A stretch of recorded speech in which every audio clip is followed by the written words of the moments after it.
अगर ये भारतवासियों का दुख आपको समझ में नहीं आ रहा है तो आप हमारे देश के वासी नहीं हैं। सरकार से भी हैरानी है, सरकार को भी मैं दोषी ठहराऊंगा कि क्यों आपने 30 सालों तक इन लोगों को वापस उनके घर तक नहीं पहुंचाया, क्यों नहीं घर दिया उनको, क्यों? और अगर मोदी जी ने भी कहा था अपने 2014 के इलेक्शन जब जीत कर आए थे, बोला मैं हिंदू पंडितों को स्थापित करूंगा। मैंने कहा था अगर ये कर जाएंगे ना तो ये सुपर हीरो बन जाएंगे, शक्तिमान बन जाएंगे। 2.5 घंटे आंखें नहीं हटा सका फ्रेम से, इतनी इंड्रॉसिंग बात है, परफॉर्मेंस सुपर्ब है। देखिए मैं पूरे कितने 2 घंटे की 3 घंटे की मुझे नहीं मालूम, 3 घंटे, मैं 2.5 घंटे आंखें नहीं हटा सका फ्रेम से, इतनी इंड्रॉसिंग बात है, परफॉर्मेंस सुपर्ब है। और मैं तारीफ देना चाहूँगा, तारीफ करना चाहूँगा विवेक अग्निहोत्री का, जिसने 30 साल से पुराना 30 साल पुराना सत्य लोगों के सामने लाया। ये सच ऐसा होता है कि जैसे कहते हैं कि अगर आप गलत न्यूज़ दो तो आप पाप कर रहे हो, लेकिन अगर आप सच न्यूज़ हो उसको छुपा के रखो तो उससे भी बड़ा पाप होता है। क्यों छुपाया गया 30 सालों से, क्यों छुपाया गया 30 सालों से हमें इस सत्य से?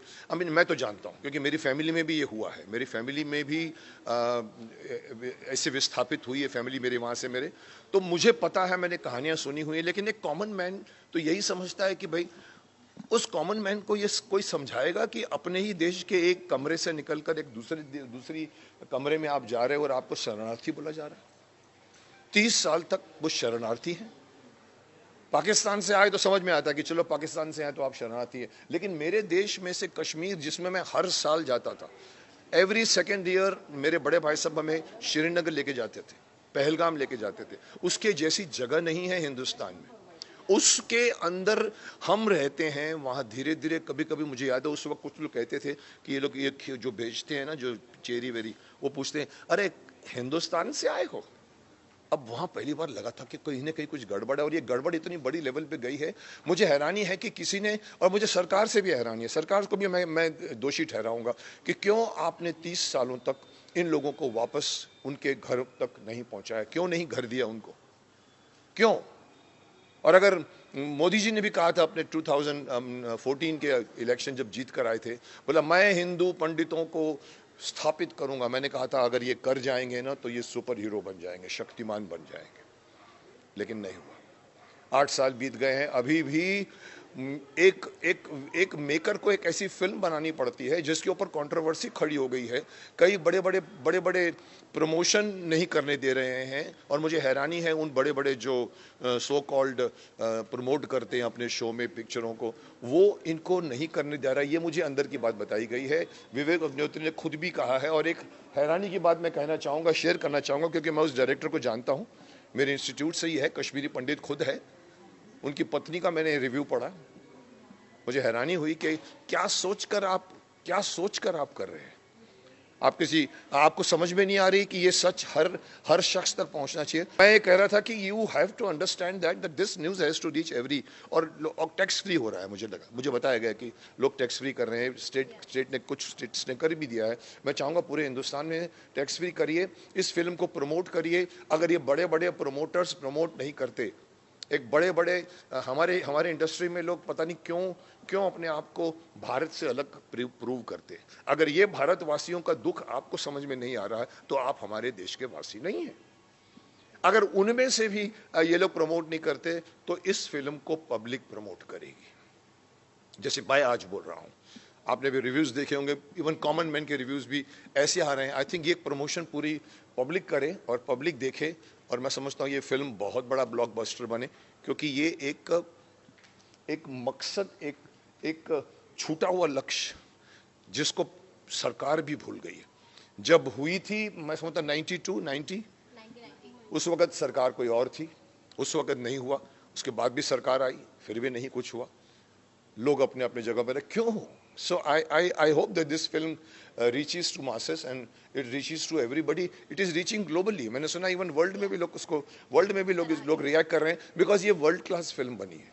ये हमारे कॉमन 300 करोड़ की फिल्म नहीं है। 200 करोड़ की एक फिल्म अभी भी रिलीज हुई है जिसका नाम राधे श्याम, नाम इतना अच्छा रखा है, बट मैंने उसका भी रिव्यू पढ़ा तो थोड़ा सा निराशाजनक बात की। पैसे खर्च करने से फिल्म नहीं बनती।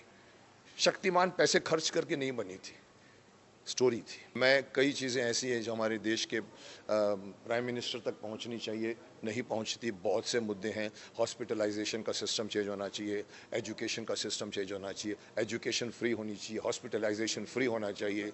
आज अगर अगर हम हमारे देश की एक ही भाषा होनी चाहिए जिसको हम कहते हैं हिंदी है, और लोग कहते हैं नहीं साहब साउथ उसको वो करता है, अपोज करता है। साहब करने दो ना, क्या हमारा देश एक है? हमारा देश साउथ ईस्ट वेस्ट नॉर्थ नहीं है। वल्लभ भाई पटेल एक सार्वभौमिक राष्ट्र बनाकर गए थे ना, एक राष्ट्र। उसमें अगर बीच में अगर उधर से ममता वहां से कुछ बोले, साउथ वाले कुछ बोले, केरला वाले कुछ बोले और सरकार चुप रहे, नहीं साहब चुप कराइए, डंडे से चुप कराइए उनको। मैं ओपनली बोलता हूँ, देश में अभी एक ऑनेस्ट डंडा चाहिए। अच्छी अच्छी बातें पास नहीं होती, पार्लियामेंट में करोड़ों रुपए का लॉस हो जाता है, कुछ काम नहीं होता, तो वो करने की जरूरत है, एक पावरफुल सरकार। इसलिए मैं कहता हूं कल इलेक्शन जो आया, यूपी का इलेक्शन, वो सिर्फ बीजेपी की जीत नहीं है, देश की जीत है। प्रचंड बहुमतों से आया। मैं चाहता हूं कि एवरी स्टेट में हमें रूलिंग सरकार, मैं इसलिए नहीं बोलता हूं कि मैं बीजेपी का हूं या मैं कांग्रेस का नहीं हूं या सपा का नहीं हूं। मैं इसलिए बोलता हूं कि देश को एक स्थिर सरकार चाहिए। 75% जब तक मेजोरिटी लेके वोट नहीं आएगी तब तक देश का कुछ नहीं होगा। यही होता रहेगा, वो उधर से वो खींचेगा, उधर से करेगा। सो आप पूछते क्या होना चाहिए? मैं समझता हूँ एक ऑनेस्ट डंडा होना चाहिए देश में जो असली बातों को ठीक करे। धार्मिक मामले इतने हैं कि भड़काने में टाइम नहीं लगता। ये पॉलिटिक्स और ये राजनीतिज्ञ हैं जिनका माफ करना एक ही धर्म है, कैसे जीता जाए। ऑपोजिशन चाहती है कि मैं टांग मार के जो शासन कर रहा है उसको गिरा दूं और फिर बैठ जाऊं। करोगे क्या आप? हमने भी आपकी हिस्ट्री देखी हुई है। सो आप जो अच्छे काम है उसकी प्रशंसा कीजिए, बुरे काम को आप बुरा ही करिए। लेकिन यहाँ 100% बातों को आप बुरा बोलोगे तो लगेगा कि आपके मन में खोट है। तो ये हिजाब का केस हो या कोई भी केस हो, ऐसा टू द मेन पॉइंट ठीक है, लेकिन जब ये पार्टी पकड़ती है, वो पार्टी पकड़ती है और फिर जब झगड़ा करती है ना, तो वो मसला साइड में रह जाता है और सीटें गिनने की बात में आ जाती है। कश्मीरी नहीं हूँ, मैं हिंदुस्तानी हूँ और हिंदुस्तानी के हिसाब से मेरा दिल बहुत टच किया है। मेरे घर में एक मेरे भतीजे की वाइफ वहाँ से श्रीनगर से उनके परिवार को भागा है, तो मुझे रियलिटी मालूम है। आंसू आए नहीं बट अप्रिसिएशन मेरे को बहुत आया। एक एक चीज़ में तालियां बजी थी लास्ट में जो फिल्म की, उसमें मेरी भी एक ताली थी। So definitely film is Vivek Agnihotri has done and शिद्दत से फिल्म बनाई है। ये फिल्म इतनी आसानी से नहीं बनी है। ये फिल्म के एक एक शॉट्स आप देखिए, शूट करने को बहुत टाइम लगा होगा और ये एक ने उठाया है, तो मैं उसको कहूँगा विजयी भव। और ये फिल्म सब तक पहुँचनी चाहिए और ये कश्मीरियों को इज्जत के साथ में श्रीनगर ला के जाना चाहिए। मिलिट्री के टैंक्स खड़े कर दो सामने और उनको प्रोटेक्शन दो। I hope this film is a start.